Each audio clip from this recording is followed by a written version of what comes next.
Welcome to RVer Frank's Yerf Doghouse.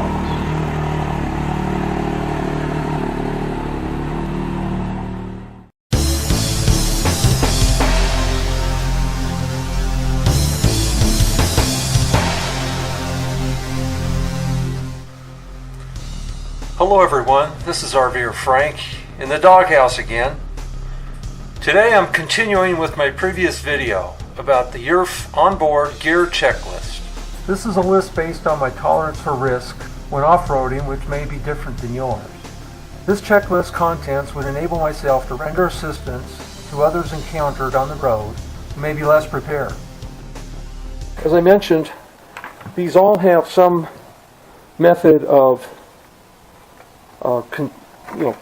capturing the bits and pieces. This bag here contains this set of tools, and so what I have there is a set of open, closed, and metric and standard wrench set. I've got an Allen wrench, both metric and standard, channel lock, vice grip, couple size crescent wrench, and a Phillips and a blade screwdriver. It's good to have these kind of tools, even though you might have a bit for each, but these can be used for prying, whatever. I'm sure you've all used a screwdriver as a multi-tool.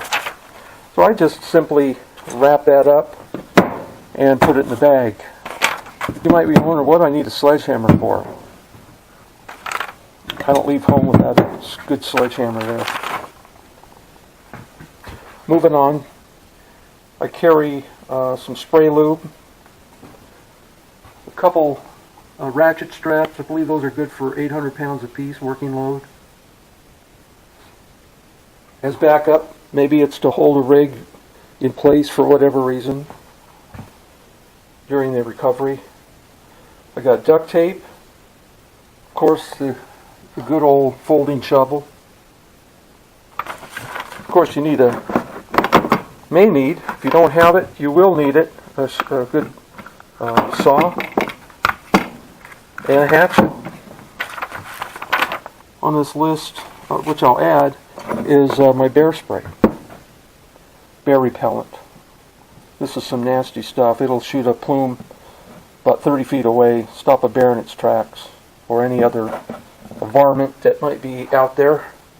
So that would be my first go-to. I keep it down next on my side of my seat, along with my rags, glass cleaner, wet wipes. Never know when you're going to need those. So those are usually pretty handy. Okay, when it comes to the electrical tool bag, keep in mind all of this is under the front seat, driver's side. I've got mini fuses, the larger fuses, and regular, the old-fashioned fuses. I have more than I'll ever need, but I'll have enough for myself and anyone else who's on the trail that is knocked out because of a blown fuse. And I do have a couple electrical items I've hooked up that require that type of fuse. Okay, I've got a test lamp, 12-volt test lamp. I got a voltage multimeter, tape, Velcro, tie wraps.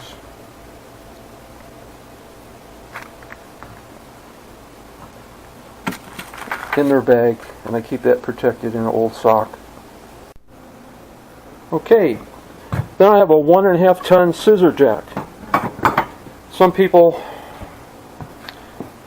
somehow can manipulate their winch to lift maybe the front of their truck, to lift the front of the Yerf or any side-by-side. There is a way that you can run up on a rock and can tip the vehicle up or down on either side at each corner to remove a wheel. Again, that depends on your terrain and can be more work. If you just need to pull that wheel, you're going to want to have a good jack. So that's why I bring that. yes, all that fits under there. And again, I carry a full-size spare back there. Then lastly, I have a mechanical bag, or maybe an accessory bag, where I'll keep another set of gloves. These would be more for mechanical, where I may have to articulate and grab things, but yet I want to have my hand protect. Unlike with the recovery gloves, you want to have full protection. I have some latex gloves, there's some arm protectors, some hose clamps. If I have other mechanical items, fasteners, things that I might come across, I haven't yet assessed that. Even as much as I have here, I haven't assessed maybe what could break, what kind of hardware I would need, just as a general. Like, for instance, I pulled these mud guards off, and I've got some, looks like number 10 bolts. I'd probably throw those in there, just to have them.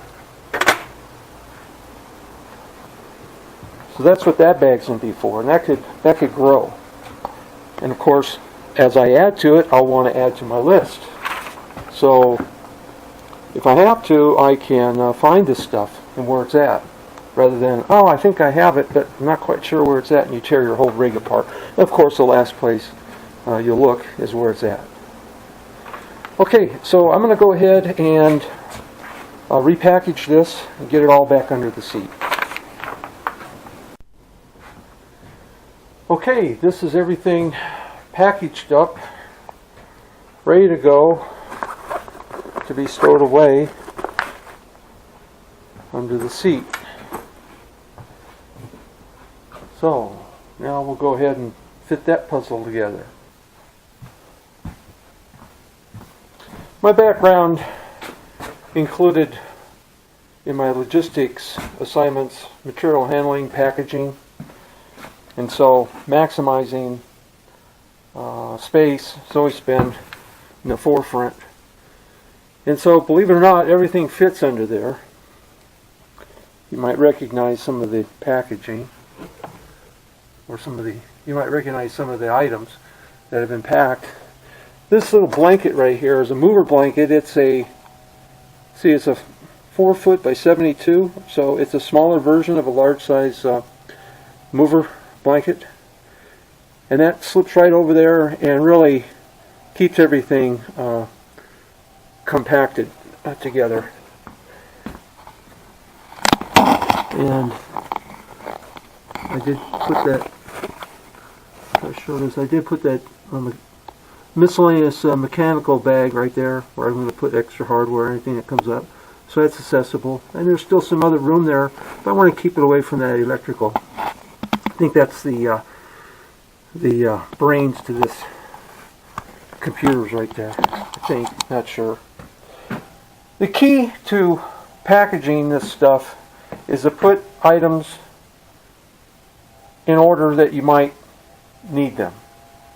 So the chances that I might need that battery pack or shovel might be in recovery, which is right underneath here. There's going to be more probability that I'll need access to that before I would that jack over there. So again, knowing what you have, where it is, can be an important aspect of being off-road. Now that's just one area. I've got other bags and so on and so forth. In fact, maybe I'll do a walk around right now. Anyway, thanks for watching. Leave any comments or questions below.